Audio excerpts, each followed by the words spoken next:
তাই তো, গাছটি খুব সুন্দর। মা গো। এরপর শ্যাম ওখান থেকে চলে যায়। তারপর ওই গাছটি অঝোর নয়নে কাঁদতে থাকে, আর ওই চোখের জল লিনার মুখের ওপর পড়ে। তারপর লিনার জ্ঞান ফিরে। পুরো ভিডিওটি দেখার জন্য আপনাদের সবার কাছে অনুরোধ রইল, দয়া করে একটু সাপোর্ট করুন।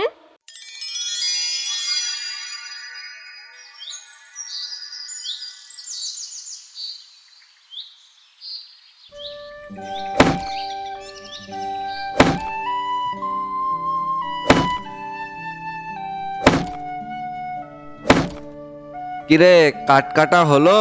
এ কটা কাট কাটতে এত সময় লাগবে? বাবু, হয়ে গেছে, আর বেশি সময় লাগবে না। ঠিক আছে, এ কাঠ কটা কেটে বাক্সটা রং করে নিবি। কালকে মুরল সাহেব আসবে বাক্সটি কিনতে, আর বাকি কাজগুলো কালকে করবি। ঠিক আছে বাবু।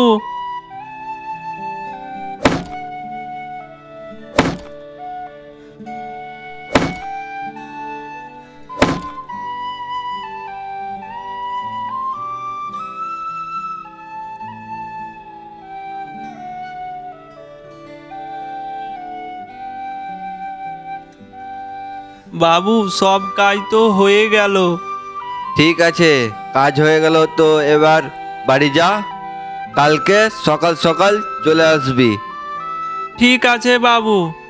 আর বলছিলাম, আমার কাজ তো অনেক দিন হয়ে গেল, একটিও টাকা তো দেননি। বাড়িতে খুব অসুবিধায় সংসার চলছে, যদি কিছু টাকা দিতেন তাহলে খুব ভালো হতো। হ্যাঁ হ্যাঁ, আমি জানতাম। যেমনি শুনেছিস কালকে একটি বাক্স বিক্রি হবে, অমনি তো শুকুনির নজর ফেলে দিলি। তোর তো কাজ সবে 4 মাসে গিয়ে 5 মাসে পড়লো। আগে 6 মাস তো কাজ কর, তারপর একসঙ্গে টাকা নিবি, তাহলে তোর টাকাটি কাজে লাগবে। কিন্তু বাবু, এতদিন টাকা না পেলে যে আমরা না খেতে পেয়ে মারা যাব। তো আমি কি করব? আমার কাছে এখন টাকা পয়সা নাই। পরের মাস তোর সব টাকা নিয়ে যাবি। এখন তুই যা।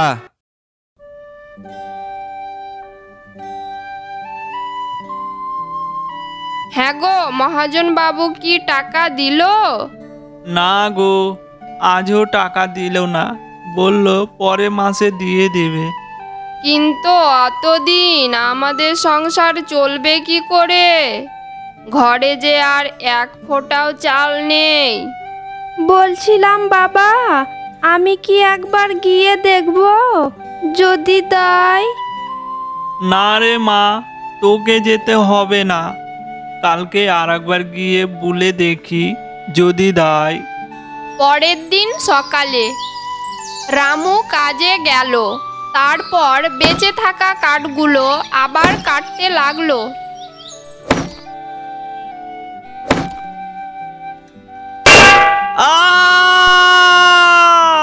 মাগো, মরে গেলাম। কি হলো রে? নিজের পা নিজে কেটে দিলি? তোর দ্বারা একটি কাজও সঠিকভাবে হয় না। যা, তুই বাড়ি যা। এরপর রামু বাড়ি যায়। কয়েকদিন পর মা, বলছিলাম কি, বাবার তো পা ভালোই হয় না। চলো না তো, বাবাকে ডাক্তারের কাছে নিয়ে যাই।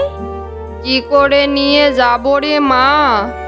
ডাক্তার দেখার মতো ঘরে আর একটি টাকাও নেই। মা, আমি না তো একবার ওই মহাজনের কাছে গিয়ে দেখি, যদি কিছু টাকা দেয়। তোকে কি দিবে মা? তো একবার গিয়ে দেখি। এরপর লিনা গেল ওই মহাজনের কাছে টাকা চাইতে।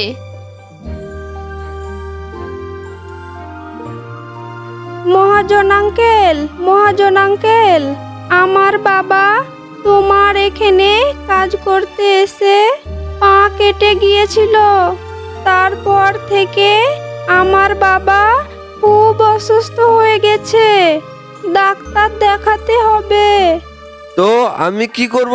তোর বাবার কাজ করার ঢং নাই আর আমার দোষ? ও কথা বলছি না আঙ্কেল, বলছি আমার বাবাকে ডাক্তার দেখার মতো ঘরে একটিও টাকা নেই, যদি কিছু টাকা দিতেন। এরে, এর বাবা তো আমার কাছে অনেক টাকা পাবে। এবার কি করব? কি করব? বুদ্ধি খাটাতে হবে। আমার কারখানার কাঠ শেষ হয়ে এলো। তুই যদি ওই জঙ্গল থেকে আমাকে কাঠ কেটে এনে দিস, তাহলে তোকে আজই সব টাকা দিয়ে দেবো। তুই কি পারবি? হ্যাঁ আঙ্কেল, আমি পারবো, চলেন। এরপর লিনা মহাজনের সঙ্গে জঙ্গলে কাঠ কাটতে গেল।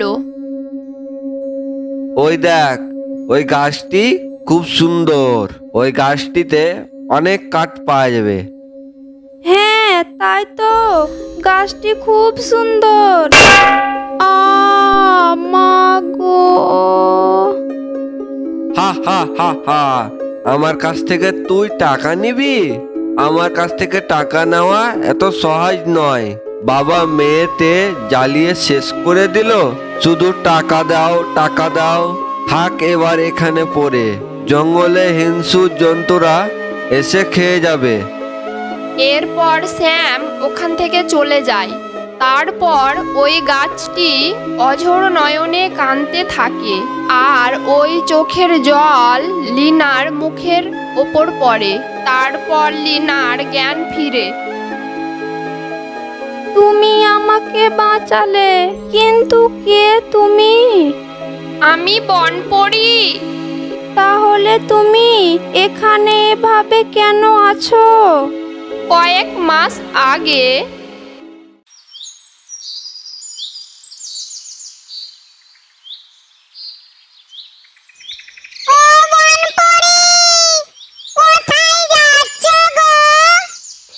আমি ওই পুকুরে চান করতে যাচ্ছি গো, তুমি কি যাবে? না গো, আমি এখন যাব না। আমার অনেক কাজ আছে, তুমি যাও।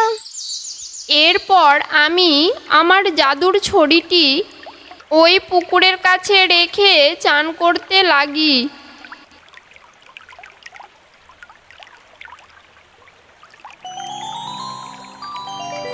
ওরে ওরে ওরে পান্ত, তোর কি ভাগ্য রে! এই যে জল না চাইতে মেঘ যাই। এবার ওই পরীর জাদু ছড়িটি আমি চুরি করে নিয়ে আসি।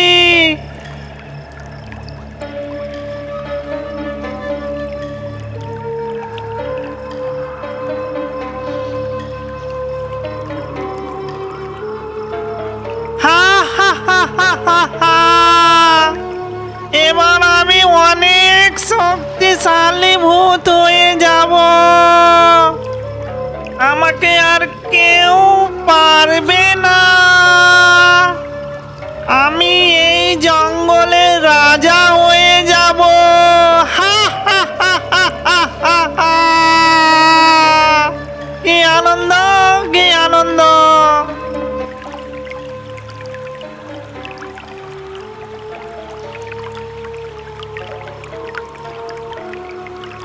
এ কি, আমার ছড়িটি কোথায় গেল?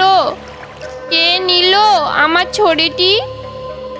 ও বনপরি, তোমার জাদু ছড়িটি এই বনের দুষ্টু পান্থভূত চুরি করে নিয়ে চলে গেল।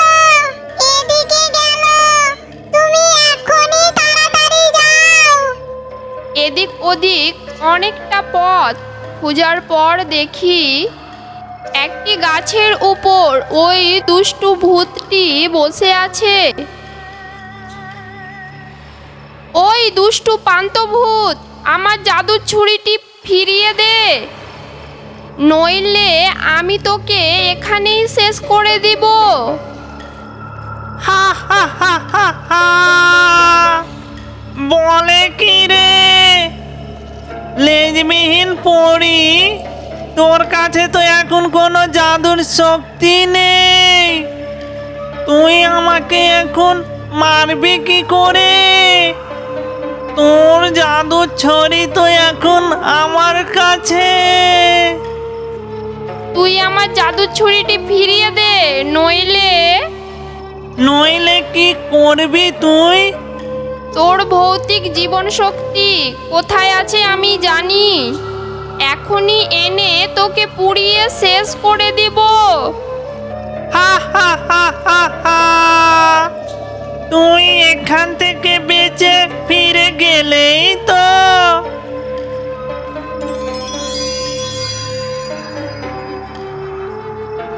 ও মাগো, আমাকে এখানে বন্দি করিস না, ছেড়ে দে, আমায় ছেড়ে দে। থাক এবার এই গাছে গাছ হয়ে বন্দি। তারপর থেকে আমি এই গাছে বন্দি হয়ে আছি। কিন্তু তোমাকে এ গাছ থেকে উদ্ধার করার উপায় একটি আছে, কিন্তু তুমি কি পারবে? হ্যাঁ পারবো। তুমি আমার জীবন বাঁচিয়েছো, তোমার জন্য আমি সব কিছু করতে পারবো। কিভাবে তোমাকে উদ্ধার করতে হবে তাই বলো। ঠিক আছে, তাহলে তুমি শোনো। এই বনে পশ্চিম দিকে একটি পুকুর আছে। ওই পুকুরের তলদেশে একটি পিঞ্জরার ভেতরে একটি কাককে রাখা আছে। ওই কাকটিতে পান্থভূতের ভৌতিক জীবন আছে। তুমি যদি ওই কাকটি আনতে পারো তাহলে ওই দুষ্টু পান্থভূত আমার ছড়িটি দিয়ে দেবে, আর আমি এখান থেকে উদ্ধার হয়ে যাব। ঠিক আছে, তাহলে আমি আসছি।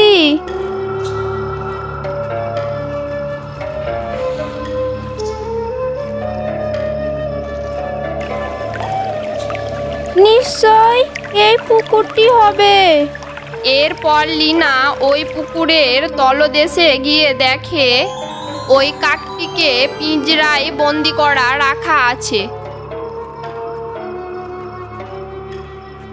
ওরে বাবা রে বাবা, আমার এমন কেন হচ্ছে?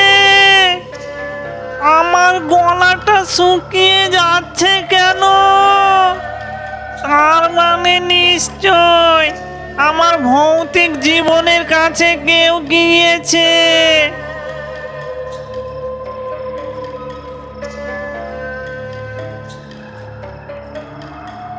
ওরে, কে তুই? ওই কাকটিকে ছেড়ে দে, তুই ছেড়ে দে।